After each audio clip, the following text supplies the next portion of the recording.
आज की इस वीडियो में मैं आपको ये बताने वाली हूँ कि पायरिया के क्या क्या लक्षण होते हैं, कौन कौन से सिम्टम्स जो हैं वो पायरिया में देखे जाते हैं। ऐसे बहुत सारे लोगों की मिथ होती है कि सिर्फ मसूड़े से खून आने लगा है मतलब पायरिया हो गया है। अब ये एक लाइलाइज बीमारी है, अब इसको ठीक नहीं कर सकते हैं। तो आज इस वीडियो को अगर आप पूरा देखते हैं तो आप ये समझ जाएंगे कि पायरिया का इलाज जो है वो किस तरीके से डेंटिस्ट जो हैं वो अपने डेंटल क्लिनिक में करते हैं और पूरी तरीके से आपके दांत जो हैं जो बहुत ज़्यादा ख़राब हो चुके हैं वो बिल्कुल तंदुरुस्त हो जाते हैं, स्ट्रांग हो जाते हैं और आप उसका इस्तेमाल जो है वो अच्छी तरीके से अपने खाना को खाने में और उसको किसी के सामने बात करने में, अपने कॉन्फिडेंस को हाई करने में, सारे चीज़ों में कर सकते हैं। इसलिए वीडियो इन्फॉर्मेटिव रहेगा, अंत तक ज़रूर देखिएगा। उसके बाद भी अगर आपके मन में इससे रिलेटेड कोई भी क्वेश्चन हो, कोई डाउट हो तो कमेंट जरूर कीजिएगा, बहुत जल्दी इसका आंसर करेंगे। हेलो दोस्तों, कैसे हैं आप सब? मैं आपकी डॉक्टर ज्योति पांडे। पायरिया का वर्ड जो है वो हम लोग सभी आम भाषा में यूज़ करते हैं। पायरिया का मतलब आप लोग ये समझते हैं कि मसूड़े से अगर ब्लीडिंग होने लगी है मतलब खून आने लगा है तो इसे पायरिया कहते हैं। ये जो है वो 100% सही नहीं है, लेकिन हाँ ये थोड़े थोड़े से लक्षण जो है वो इसी तरीके के होते हैं कि अगर आपके जो दांत हैं अगर किसी भी वजह से उसमें प्लाक या कैलकुलस का डिपोजिशन होने लगता है और वो जो है वो वहाँ पे एकदम पत्थर की तरह, एकदम सीमेंट की तरह अगर आपके दांतों से चिपक जाते हैं तो वहाँ पे मसूड़े जो हैं वो ऑटोमेटिकली धीरे धीरे जो हैं वो गलने लगते हैं और गलने के बाद वो बिल्कुल मसूड़े को छोड़ देते हैं। मसूड़े जो हैं वो अपने दांतों से नीचे की तरफ शिफ्ट हो जाते हैं और दांत जो हैं इसी कारण से अपने ही जगह पे हिलने लगते हैं। जब आप खाना खाते हैं तो आपके दांत जो है वो पूरी मजबूती से आपका साथ नहीं देते हैं और वहाँ से कंटिन्यूअसली ब्लीडिंग होने लगती है। जब आप रात को सोते हैं और सुबह अगर उठते हैं तो आप देखेंगे कि कहीं कहीं पे आपके दांतों में जो है वो ब्लड के क्लॉट जो हैं वो चिपके हुए हैं। जब आप ब्रश करेंगे तो आप जो है ऐसा महसूस करेंगे कि आपके जो खून है मसूड़े से वो और ज़्यादा होने लगा है, मुंह में जो है वो महक बनने लगा है। तो ये सारी चीज़ें जो होती है वो पायरिया में होती हैं। अगर हम लोग पायरिया को डेंटल टर्म्स में बात करें तो इसे पेरियोडोंटाइटिस कहते हैं। हमेशा कन्फ्यूज़न होती है लोगों को कि जिंजीवाइटिस और पेरियोडोंटाइटिस जो है वो क्या होता है। जिंजीवाइटिस एक ऐसी कंडीशन होती है जिसमें कि जिंजाइवा मतलब जो आपके गम हैं, जो मसूड़े हैं, उसमें सिर्फ इन्फ्लामेशन होती है, स्वेलिंग होती है। ये कई रीज़नों की वजह से होती है सूजन। उसकी वजह से अगर कभी आप ब्रश करते हैं तो थोड़ी बहुत जो है वो ब्लीडिंग होती है, जो कि एक नॉर्मल सी चीज़ है। ये थोड़े बहुत जो है वो मेडिसिन से या फिर आप अगर थोड़ा अपना टेक केयर करते हैं, हाइजीन मेंटेन करते हैं तो ये जिंजीवाइटिस जो है वो अपने आप ही ठीक हो जाती है।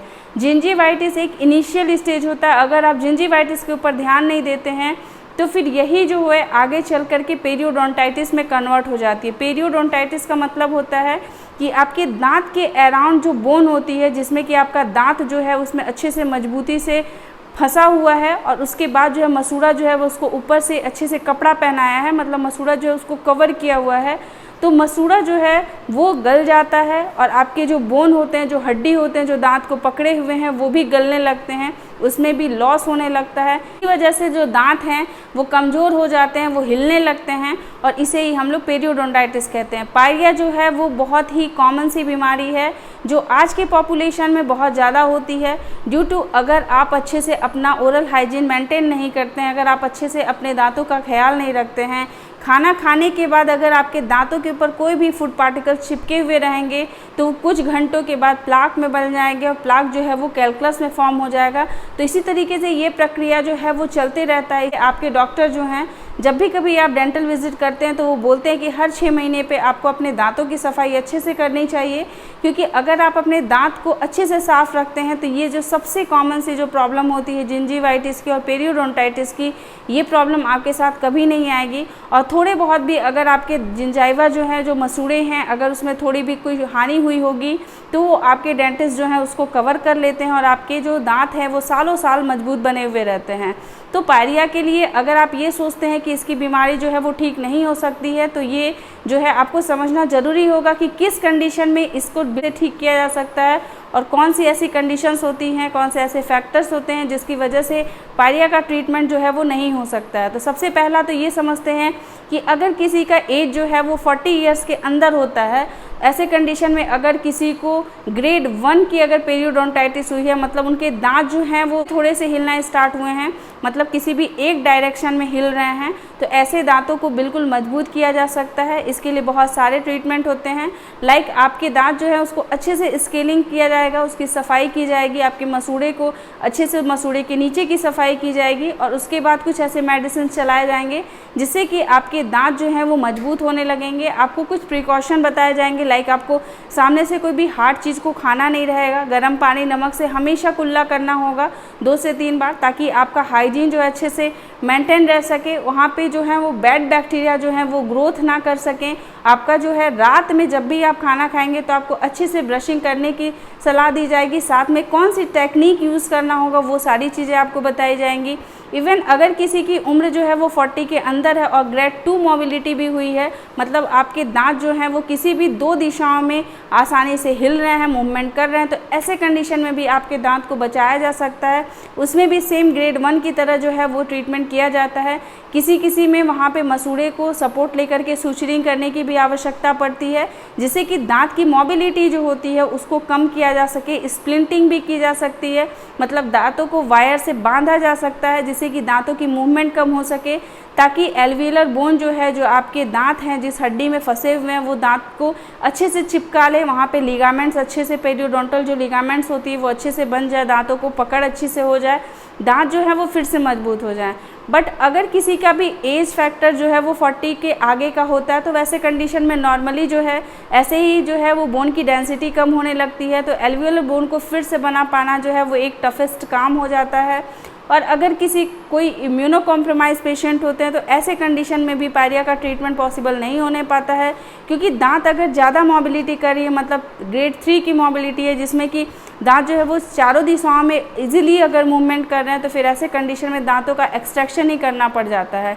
कुछ ऐसे सर्जिकल ट्रीटमेंट भी होते हैं जिसमें कि आपके जो एल्वियोलर बोन होते हैं, उन आर्टिफिशियल बोन जो है उसकी ग्राफ्टिंग करके आपके दांत को मजबूत किया जा सकता है। तो ये बहुत सारी चीज़ें हैं जिससे कि आपके जो पेरियोडोंटाइटिस, मतलब जो आपके पायरिया के प्रॉब्लम है, उसको बिल्कुल अच्छे तरीके से ठीक किया जा सकता है। ये बिल्कुल गलतफहमी है कि अगर दांत एक बार हिलने लगे हैं, पायरिया हो गया है, तो आपके दांत जो है वो फिर से मजबूत नहीं हो सकते हैं। नॉर्मली अगर किसी का ग्रेड 1 या ग्रेड 2 मोबिलिटी वाले केसेस होते हैं, अगर मुंह से महक बन रही है, ब्लीडिंग आते हैं, दांत थोड़ा बहुत हिलते रहते हैं, तो ऐसे केसेस में आपको सिर्फ एक बार डेंटिस्ट के पास जाने से आपके जो है दांत फिर से मजबूत नहीं होते हैं, क्योंकि इसमें विटामिन डिफिशियंसी भी होती है और आपके जो बोन लॉस है वो भी हुए रहते हैं, आपके मसूड़े में प्रॉब्लम रहती है, बहुत सारी चीज़ें जो होती हैं वो एक साथ हुई रहती हैं, जिनका ट्रीटमेंट जो है वो थोड़े थोड़े से किया जाता है आपके डेंटिस्ट के द्वारा। तो इसीलिए आपको जब आपके डेंटिस्ट आपको बुलाते हैं, आपको डेंटल विजिट करना चाहिए। और मेरा ये दावा है कि अगर कोई भी ग्रेड 1 या ग्रेड 2 की मोबिलिटी वाले कोई पेशेंट होते हैं तो उनके पायरिया को बिल्कुल 2 महीने के अंदर ठीक किया जा सकता है। ऐसा बिल्कुल नहीं कहेंगे कि आपके दांत आज हिल रहे हैं तो कल वो जो हैं वो बिल्कुल मजबूत हो जाएंगे। ये इसमें बहुत सारा टाइम लगता है, थोड़ी पेशेंस की ज़रूरत होती है, और प्रॉपर जब आपके डॉक्टर बुलाते हैं आपको वहाँ पे जाना है, विज़िट करना है, ताकि आपके डेंटिस्ट जो हैं वो अच्छे से आपका ट्रीटमेंट कर सके और आपके दांत को फिर से हेल्दी और मजबूत बना सके। तो आई होप कि आपको ये वीडियो देखने के बाद ये तो समझ में आ गया होगा कि क्या जो है या पेरियोडोंटाइटिस जो है ये कोई बहुत बड़ी प्रॉब्लम नहीं है जिसकी वजह से आप अपने दांत को पहले ही खो देते हैं उम्र से पहले, और आपको कोई आर्टिफिशियल प्रोस्थेसिस की आवश्यकता पड़ती है। इसीलिए अपने जो नेचुरल दांत हैं उनको बचाने के ऊपर आप ध्यान रखिए। कभी भी ये मत सोचिए कि ये जो है वो बहुत बड़ी कोई चीज़ हो गई है और आप अभी से ही अपने दांत को खो देते हैं। तो इसीलिए ट्रीटमेंट जरूर लीजिएगा। पास के जो भी अपने नियर के डेंटिस्ट होंगे उनके पास जा करके अपनी प्रॉब्लम को सॉल्व जरूर कराइएगा। हो सके तो हर 6 महीने पे डेंटल विजिट किया करें। कोई प्रॉब्लम हो तो ही नहीं, ऐसे कोई प्रॉब्लम ना हो तो भी किया करें, ताकि अगर कोई प्रॉब्लम इनिशियली वे में स्टार्ट हो रही होगी तो उसको वहीं पे रोका जा सके। आपके साथ हर छोटे से छोटे इन्फॉर्मेशन को शेयर करते रहेंगे, लाते रहेंगे नए नए वीडियोस। तब तक के लिए अपना ध्यान रखिएगा, अपने आसपास के लोग का ध्यान रखिएगा। Take care, bye bye.